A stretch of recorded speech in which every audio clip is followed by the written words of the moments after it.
GeM TV நேயர்களுக்கு அன்பு வணக்கங்களை கூறிக்கொண்டு வழக்கம் போல் விநாயகப் பெருமானை வணங்கி இன்றைய 12 ராசிகளுக்கான பலன்கள். இன்று 20/6/2025 ஆனி மாதம் 6ஆம் நாள், விஸ்வாவசு வருடம், வெள்ளிக்கிழமை, அற்புதமான நல்ல நாள். இன்றைய சூரிய உதயம் காலை 5:43 சூரிய அஸ்தமனம் மாலை 6:37. இன்றைய ஆதிக்க கிரகம் சுக்கிர பகவான். வழிபட வேண்டிய தெய்வம் மகாலட்சுமி தாயாரை வழிபட வேண்டும்.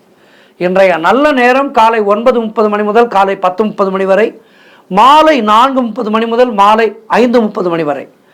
ராகு காலம் காலை 10:30 முதல் மதியம் 12 வரை. யமகண்டம் மதியம் 3 முதல் மாலை 4:30 வரை. குளிகை நேரம் காலை 7:30 முதல் 9 வரை. இன்றைய சுபகோரை சுக்கிரகோரை நேரம் காலை 6 முதல் 7 வரை, இரவு 8 முதல் 9 வரை. இன்றைய இந்த நேரத்திலே திருமணம் போன்ற சுபகாரிய பேச்சுவார்த்தைகளை தொடங்கலாம். புதிய ஆடை ஆபரணங்கள் அணியலாம். அழகு சாதன பொருட்களை வீட்டிற்கு வாங்கலாம். அனைத்து விதமான சுபகாரியங்களும் செய்ய அற்புதமான நேரம் இந்த நேரம். அதேபோல் கவனமாக இருக்க வேண்டிய நேரம் இந்த செவ்வாய் ஹோரை. இந்த செவ்வாய் ஹோரையிலே நாம் மிகுந்த கவனமாக இருக்க வேண்டும். மனது அலைப்பாயும். இந்த நேரம் காலை 11 முதல் மதியம் 12 வரை. ஆகவே இந்த நேரத்திலே முக்கிய முடிவுகள் எதையும் எடுக்கக்கூடாது. முக்கிய முடிவுகளை எடுக்காமல் இறை அனுபவத்திலேயே இருக்க வேண்டும். உங்களுக்கு பிடித்த தெய்வத்தை நினைத்து கொள்ளுங்கள் மனதிலே. அந்த தெய்வத்தினுடைய திருநாமத்தை சொல்லிக்கொண்டே இருங்கள் இந்த 1 மணி நேரம். தொடர்ந்து இன்றைய நட்சத்திரம் இன்று இரவு 7:08 வரை ரேவதி, அதன் பின்பு அஸ்வினி. இன்றைய திதி இன்று காலை 6:41 வரை தேய்பிறை நவமி, அதன் பின்பு தசமி திதி வருகின்றது.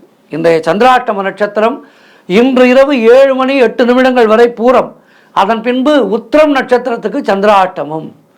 தொடர்ந்து நாம் காண இருப்பது மேஷம் முதல் மீனம் வரை உள்ள 12 ராசிகளுக்கான பலன்களை. மேஷ ராசி அன்பர்களே, இன்று சந்திரன் உங்கள் ராசிக்கு 12ஆம் இடத்திலே இருக்கின்றார். உங்களுடைய ராசி அதிபதி செவ்வாய் ராசிக்கு 5ஆம் இடத்திலே இருக்கின்றார். ஆகவே இன்றைய நாளிலே உங்களுக்கு வீண் விரயங்கள் உண்டாகலாம். கவனமாக இருக்க வேண்டும். வேலை மாற்றம் ஒரு சிலருக்கு உண்டாகும். தேவையில்லாமல் மற்றவர்களுடைய விஷயங்களிலே தலையிடக்கூடாது. குலதெய்வ வழிபாடு வெற்றியை தரும். வீண் வாக்குவாதங்களை எல்லாம் தவிர்க்க வேண்டிய நாள். தொழில் சம்பந்தமான புதிய கடன் எதுவும் இன்றைய நாளிலே வாங்கக்கூடாது. புதிய முயற்சிகளும் வேண்டாம். மேலதிகாரிகளால் நெருக்கடிகள் உண்டாகும். உத்தியோக உயர்வு, பணியிட மாற்றம் போன்றவை கிடைக்கும். உடல் ஆரோக்கியத்திலே மிகுந்த எச்சரிக்கையாக இருக்க வேண்டிய நாள். இன்றைய நாளிலே என்ன செய்ய வேண்டும்? மகாலட்சுமி தாயாரை வணங்கி வழிபட வேண்டும். வாழ்த்துக்கள். ரிஷபராசி அன்பர்களே, இன்று சந்திரன் உங்கள் ராசிக்கு 11ஆம் இடத்திலே இருக்கின்றார்.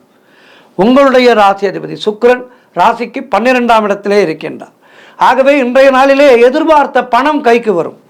மூத்த சகோதரர்கள் மூலம் நல்ல ஆதாயம் உண்டாகும். காரிய தடைகள் எல்லாம் விலகும். உடல் ஆரோக்கியத்திலே நல்ல முன்னேற்றம் உண்டாகும். வீடு, வண்டி, வாகன மாற்றம் ஏற்படும். எடுக்கின்ற முயற்சிகளிலே பெரும் வெற்றி கிடைக்கின்ற நல்ல நாள்.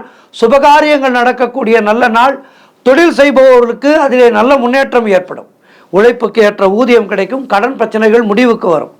நண்பர்கள் மூலம் அனுகூலம் உண்டாகும். வேலை இல்லாதவர்களுக்கு நல்ல வேலை கிடைக்கும். மொத்தத்தில் சிறப்பான நாள் இன்றைய நாள். இன்றைய நாளிலே மகாலட்சுமி தாயாரை வணங்கி மேலும் நற்பலன்களை பெறுங்கள். வாழ்த்துக்கள்.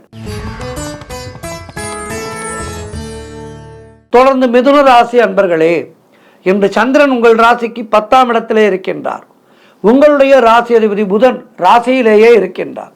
ஆகவே இன்றைய நாளிலே கணவன் மனைவிக்குள் நல்ல ஒரு ஒற்றுமை ஏற்படும். வீடு, வண்டி, வாகன யோகம் உண்டாகும். அரசு வகையிலே ஆதாயம் உண்டாகும். வீடு, வண்டி, வாகன வகையிலே சுப செலவுகள் ஒரு சிலருக்கு ஏற்படும். தாய் வழி சொந்தங்களின் உதவிகள் கிடைக்கும். மீடியா துறையிலே வேலை பார்ப்பவர்களுக்கு அற்புதமான நாளாக இருக்கின்றது. திருமணம் போன்ற சுபகாரிய பேச்சுவார்த்தைகள் சற்று திருமணம் போன்ற சுபகாரிய பேச்சுவார்த்தைகள் இனிதே முடியும். மனம் சந்தோஷமாக இருக்கின்ற நாள். வீடு கட்டுவதற்கான முயற்சிகளிலே பெரும் வெற்றி கிடைக்கும். பொருளாதாரம் திருப்திகரமாக இருக்கும்.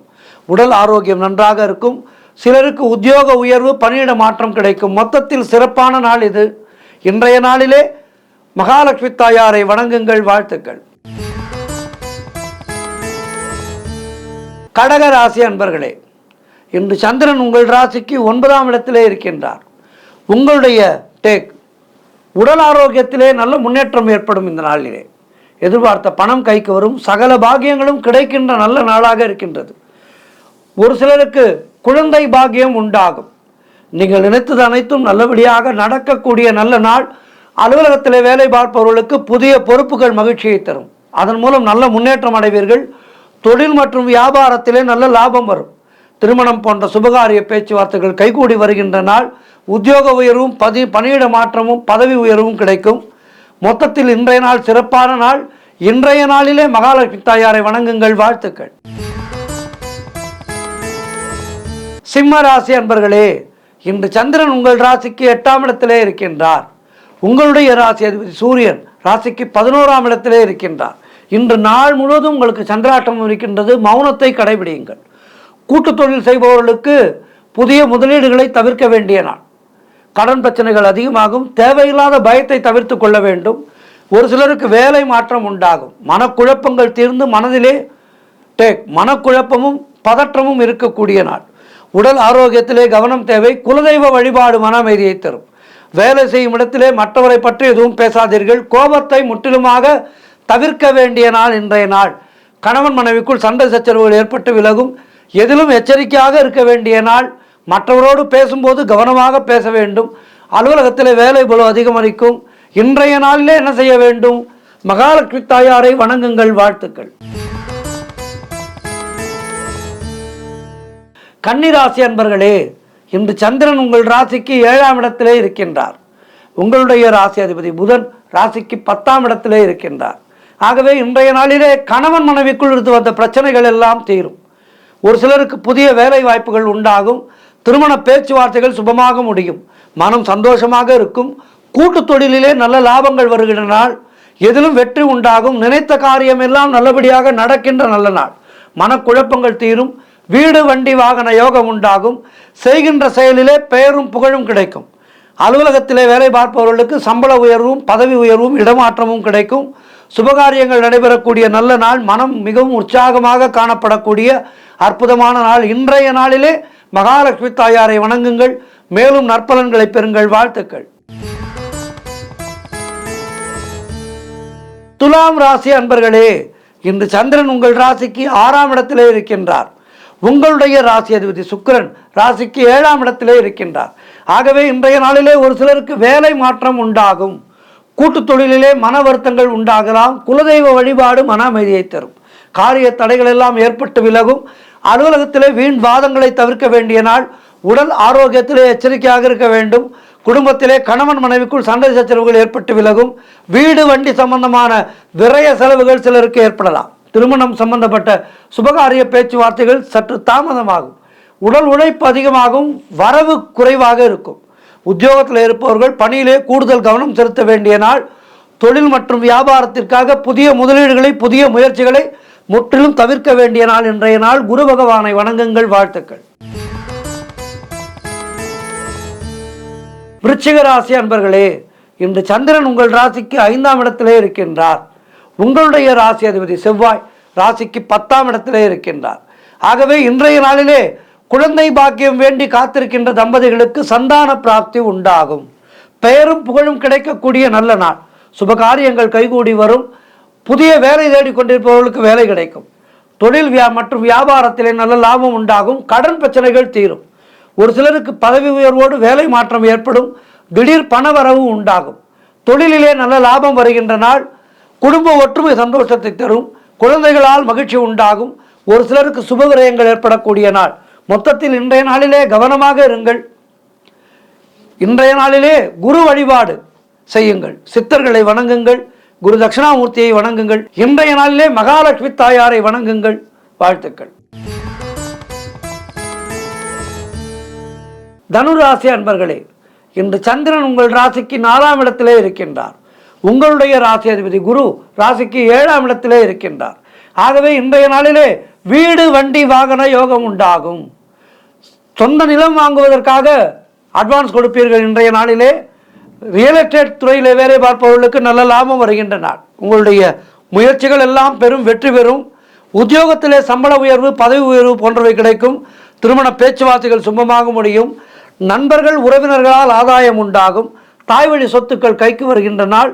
மொத்தத்தில் இன்றைய நாள் சிறப்பாக இருக்கின்றது. குலதெய்வ வழிபாடு செய்யுங்கள். முன்னோர்களுடைய ஆசீர்வாதம் பரிபூர்ணமாக கிடைக்கும். இன்றைய நாளிலே மேலும் வெற்றிகளை பெறுவதற்கு இன்றைய நாளிலே மகாலட்சுமி தாயாரை வணங்குங்கள். வாழ்த்துக்கள். மகர ராசி அன்பர்களே, இன்று சந்திரன் உங்கள் ராசிக்கு 3ஆம் இடத்திலே இருக்கின்றார். உங்களுடைய ராசி அதிபதி சனி ராசிக்கு 2ஆம் இடத்திலே இருக்கின்றார். ஆகவே இன்றைய நாளிலே நீங்கள் எடுக்கின்ற முயற்சிகளில் எல்லாம் பெரும் வெற்றி கிடைக்கும். இளைய சகோதரர்கள் மூலம் அனுகூலம் உண்டாகும். பிரிண்ட் மீடியா மற்றும் ஷேர் மார்க்கெட்டிலே வேலை பார்ப்பவர்களுக்கு லாபகரமான நாள். அலுவலகத்திலே ஒரு சிலருக்கு வேலை மாற்றம் ஏற்படும். கூட்டு தொழிலிலே நல்ல லாபங்கள் வரக்கூடிய நாள். பொருள் வரவும் தனலாபமும் அதிகரிக்கும். திடீர் அதிர்ஷ்டங்கள் சிலருக்கு தேடி வரும். புதிய வேலை வாய்ப்புகள் ஏற்படும். தந்தை உறவு வழியிலே நல்ல அனுகூலம் உண்டாகும். உடல் ஆரோக்கியத்திலே சிறப்பான முன்னேற்றம். கடன் தொல்லைகள் விலகும். நண்பர்கள் மூலம் எதிர்பார்த்த உதவிகள் கிடைக்கும். மொத்தத்தில் சிறப்பான நாள் இன்றைய நாள்.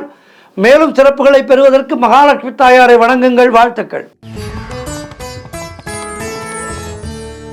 கும்பராசி அன்பர்களே, இன்று சந்திரன் உங்கள் ராசிக்கு 2ஆம் இடத்திலே இருக்கின்றார். உங்களுடைய ராசி அதிபதி சனி ராசியிலேயே இருக்கின்றார். ஆகவே இன்றைய நாளிலே திருமணம் சம்பந்தப்பட்ட சுபகாரிய பேச்சுவார்த்தைகள் இனிதே முடியும். உறவினர்களோடு இருந்து வந்த மன வருத்தங்கள் தீரும். தொழில் மற்றும் வியாபாரத்திலே சிறப்பான முன்னேற்றம் உண்டாகும். அலுவலகத்திலே இருந்து வந்த நெருக்கடிகள் குறையும். கடன் பிரச்சனைகள் தீரும். பொருளாதாரம் மிக மிக திருப்திகரமாக இருக்கும். பிள்ளைகளால் பெருமை ஏற்படும். வாழ்க்கை துணையால் மகிழ்ச்சி உண்டாகும். பழைய பாக்கிகள் வசூலாகின்ற நாள். காரிய வெற்றிகள் உண்டாகும். குலதெய்வ வழிபாடு வெற்றியை தரும். மொத்தத்தில் இன்றைய நாள் எதிர்பார்ப்புகள் எல்லாம் நிறைவேறுகின்ற நாளாக இருக்கின்றது. இன்றைய நாளிலே மகாலட்சுமி தாயாரை வணங்குங்கள். மேலும் நற்பலன்களை பெறுங்கள். வாழ்த்துக்கள். இறுதியாக மீனராசி அன்பர்களே, இன்று சந்திரன் உங்கள் ராசியிலேயே இருக்கின்றார். உங்களுடைய ராசி அதிபதி குரு ராசிக்கு 4ஆம் இடத்திலே இருக்கின்றார். ஆகவே இன்றைய நாளிலே மனம் சந்தோஷமாக இருக்கின்ற நாள். புதிய முயற்சிகள் எல்லாம் பெரும் வெற்றியை பெறும். உடல் ஆரோக்கியம் சிறப்பாக இருக்கும். எல்லா வகையிலும் ஏற்றமும் மாற்றமும் மிகுந்த நாளாக இருக்கின்றது. பண வரவு அதிகரிக்கும். அதனால் பொருளாதாரம் திருப்திகரமாக இருக்கும். தொட்டதெல்லாம் பொன்னாக கூடிய அற்புதமான நாள். நினைத்ததெல்லாம் நல்லபடியாக நடக்கும். வேலை இல்லாதவர்களுக்கு நல்ல வேலை கிடைக்கும். எதிர்பார்த்த பணம் கைக்கு வரும். நண்பர்கள் உறவினர்கள் மூலம் ஆதாயம் உண்டாகின்ற நாள். தொழில் மற்றும் வியாபாரத்திலே சிறப்பான முன்னேற்றம் ஏற்படும். காரிய தடைகள் எல்லாம் விலகி எடுக்கின்ற முயற்சிகளிலே வெற்றி கிடைக்கின்ற நல்ல நாள். மொத்தத்தில் இன்றைய நாளிலே ஏமாற்றம் இல்லாத அற்புதமான நாளாக, ஏற்றமான நாளாக இருக்கின்றது. மேலும் நற்பலன்களை பெறுவதற்கு என்ன செய்ய வேண்டும்? மகாலட்சுமி தாயாரை வணங்க வேண்டும். வாழ்த்துக்கள். 12 ராசியினருக்கும் இன்றைய நாள் சிறப்பாக இருக்க பிரார்த்திக்கின்றேன். நன்றி, வணக்கம். இன்றைய ஆன்மீக தகவல். இந்த ஆன்மீக தகவலிலே நாம் அவ்வப்போது ராமாயணம், மகாபாரதம் இவற்றை பற்றி பேசிக் கொண்டிருக்கின்றோம். இதில் வருகின்ற நல்ல கருத்துக்களை எல்லாம் பார்த்து கொண்டிருக்கின்றோம். அந்த வகையிலே இன்றைய நாளிலே மகாபாரதத்திலே நிகழ்ந்த ஒரு அற்புதமான நிகழ்வை சிந்திக்க இருக்கின்றோம். இது நம்முடைய தாழ்வு மனப்பான்மையை அகற்றும் அற்புதமான ஒரு நிகழ்வு. பலருக்கு எல்லாமே இருக்கும் அவர்களுக்கு. ஆனால் எதிராளியை பார்த்து அவர் அப்படி இருக்கின்றார், நாம் அப்படி இல்லையே என வருத்தப்பட்டு கொண்டிருப்பார்கள். கடவுள் எல்லாவற்றையும் கொடுத்திருப்பார். ஆனாலும் வாழ்க்கையிலே ஒரு திருப்தி இல்லாத ஒரு நிலையிலேயே பலர் வாழ்ந்து கொண்டிருக்கின்றார்கள். இன்றைக்கு நாம் பார்க்க போகின்ற நிகழ்வானது அப்படிப்பட்ட தாழ்வு மனப்பான்மையை அகற்றுகின்ற அற்புதமான நிகழ்வு. சற்று நிதானமாக இருக்கின்றார்கள். அப்போது கர்ணனுக்கு மனதிலே மிகப்பெரிய சந்தேகம் இருந்து கொண்டே இருந்தது. இந்த சந்தேகத்தை யார் தீர்த்து வைப்பது என அவன் யோசித்து கொண்டிருந்த வேளையிலே பகவான் கிருஷ்ணரை பார்த்து தன்னுடைய சந்தேகங்களை கிருஷ்ணரிடம் கேட்டான். கர்ணன் என்ன சொன்னான் என்றால், என்னுடைய தாயார் நான் பிறந்த நேரத்திலேயே என்னை ஆற்றிலே விட்டுவிட்டார். முறை தவறி பிறந்த குழந்தை என்றார்கள். என்னை எல்லோரும் பழித்தார்கள். இது என்னுடைய தவறா கிருஷ்ணா என கேட்டார். தொடர்ந்து நான் சத்திரியன் அல்ல என கூறி துரோணாச்சாரியார் எனக்கு கல்வியை கற்றுத்தர மறுத்துவிட்டார். சத்திரியனாக பிறக்காதது என்னுடைய தவறா கிருஷ்ணா என்று கேட்டார். அடுத்து பரசுராமர் எனக்கு கற்றுக் கொடுத்தார். ஆனால் சத்திரியன் என கூறி நான் படித்த எல்லாவற்றையும் மறக்க சாபம் கொடுத்து விட்டார். அதாவது அவரிடம் சென்று நான் பொய் சொல்லி வித்தையை கற்றுக்கொண்டேன். ஆனால் அதற்காக என்னை அவர் தண்டித்து விட்டார். அதேபோல் ஒரு பசுவானது தற்செயலாக எதிர்பாராத விதத்திலே என்னுடைய அம்பு மூலம் தாக்கப்பட்டு விட்டது, இறந்து போனது. அதனுடைய உரிமையாளர் அந்த தவறுக்காக என்னை கடுமையாக சபித்து விட்டார். அதேபோல் திரௌபதியினுடைய சுயம்வரத்திலே நான் தேரோட்டியின் மகன் என்பதற்காக மிகப்பெரிய அளவிலே அவமானப்படுத்தப்பட்டேன். குந்தி கூட இறுதியாக தன்னுடைய மற்ற மகன்களை எல்லாம் காப்பாற்ற மட்டுமே என்னை தேடி வந்தார். இப்படி சுற்றி இருப்பவர்கள் அனைவராலும் வஞ்சிக்கப்பட்ட போது துரியோதனனுடைய அன்பு மூலமாகவே எனக்கு எல்லாம் கிடைத்தது. ஆகையால் அவன் பக்கம் நான் நிற்பது எப்படி தவறாகும் என்று கேட்டான். கிருஷ்ணர் அழகாக பதில் சொன்னார். கர்ணா, நீயாவது பரவாயில்லை, ஆனால் நான் ஒரு சிறையிலே பிறந்தேன். என்னுடைய பிறப்புக்கு முன்பே மரணம் காத்திருந்தது.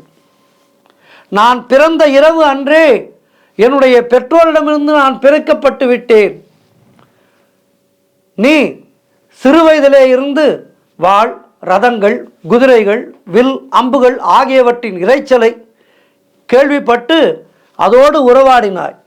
ஆனால் நானோ மாட்டு கொட்டிலே சாணம், வைக்கோல் இவைகளுக்கிடையே வளர்ந்தேன். நடக்க ஆரம்பிக்கும் முன்னே என்னை கொல்ல பல முயற்சிகள் நடந்தன.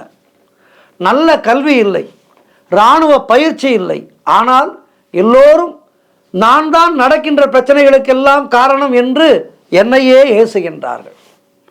நீங்கள் ஆசிரியர்களால் மதிக்கப்படுகின்ற போது நான் எந்த கல்வியையும் பெறவில்லை. எந்த ஒரு குருகுலத்துக்கும் நான் சென்று படிக்கவில்லை. என்னுடைய 16வது வயதிலே தான் ரிஷி சாண்டீபனுடைய குருகுலத்திலே நான் சேர்ந்தேன். நீங்கள் எல்லோரும் விரும்பிய பெண்ணை திருமணம் செய்து கொண்டீர்கள். ஆனால் நானோ நான் விரும்பிய பெண்ணை திருமணம் செய்யாமல் என்னை நேசித்த பெண்களை மேலும் கொடியவர்களிடமிருந்து நான் காப்பாற்ற வேண்டியே திருமணம் செய்து கொண்டேன்.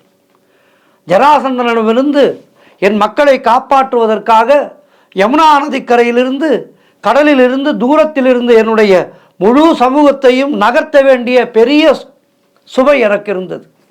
நான் ஓடிப்போன ஒரு கோழையாக இருந்தேன். துரியோதனன் போரிலே வெற்றி பெற்றால் உனக்கு நிறைய பொருள், நாடு, சேனை, கௌரவம் என எல்லாமே கிடைக்கும். ஆனால் பஞ்சபாண்டவரோடு சேர்ந்து யுத்தம் செய்தால் எனக்கு என்ன கிடைக்கும்? கண்ணன் தான் இந்த போருக்கு காரணம், அழிவுக்கு காரணம் என்ற குற்றச்சாட்டு மட்டுமே எனக்கு மிஞ்சும். இவற்றையெல்லாம் விரிவாக கிருஷ்ணர் கர்ணனிடம் சொல்லி, கர்ணா, ஒன்றை நினைவில் கொள், எல்லோருக்கும் வாழ்க்கையிலே சவால்கள் இருக்கின்றது. வாழ்க்கை எப்போதுமே லகுவாகவும் எளிதாகவும் இருப்பதில்லை. ஆனால் மனசாட்சியின்படி தர்மத்தின் பால் நிற்பதே சரியானதாக இருக்கும். எத்தனை முறை நாம் ஏமாற்றப்பட்டோம், எத்தனை முறை நாம் அவமானப்படுத்தப்பட்டோம், எத்தனை முறை வீழ்ச்சி அடைகின்றோம் என்பது முக்கியமானதல்ல. அந்த நேரத்திலே நாம் எப்படி மீண்டு எழுந்தோம் என்பதுதான் முக்கியமாகின்றது. அதுதான் பின்னாளிலே சரித்திரமாக மாறும். நம்முடைய வாழ்க்கையிலே நடக்கின்ற தவறுகள் நம்மை தவறான பாதையிலே போவதற்காக உரிமையை கொடுக்கவில்லை. எப்போதும் இதனை நினைவில் கொள். வாழ்க்கை என்பது ஒரு பாதை. அது சில நேரங்களிலே கரடுமுரடாக இருக்கலாம். அதை கடப்பது நம்முடைய காலணிகளால் அல்ல, நாம் எடுத்து வைக்கின்ற அடிகள் மூலமே ஆகும் என கிருஷ்ணர் கர்ணனிடம் சொன்னார். அனைத்தும் கலந்ததுதான் வாழ்க்கை. இங்கு எல்லாமே சரியாக அமைந்த வாழ்க்கை என்பது யாருக்குமே கிடையாது. எல்லோருக்குமே ஏதேனும் ஒரு குறை இருக்கத்தான் செய்யும்.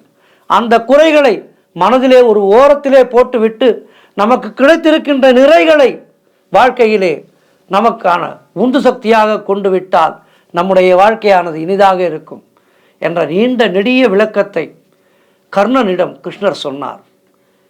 கர்ணன் தெளிவடைந்தான். அதன் பிறகு யுத்தம் நடந்தவை அனைத்தும் நமக்கு தெரியும். என்றாலும் பகவான் கிருஷ்ணர் தான் ஏற்றுக்கொண்ட அந்த பாத்திரத்தின்படி கிருஷ்ணாவதாரத்திலே இவையெல்லாம் நடக்க வேண்டும் என்று விதிக்கப்பட்டது.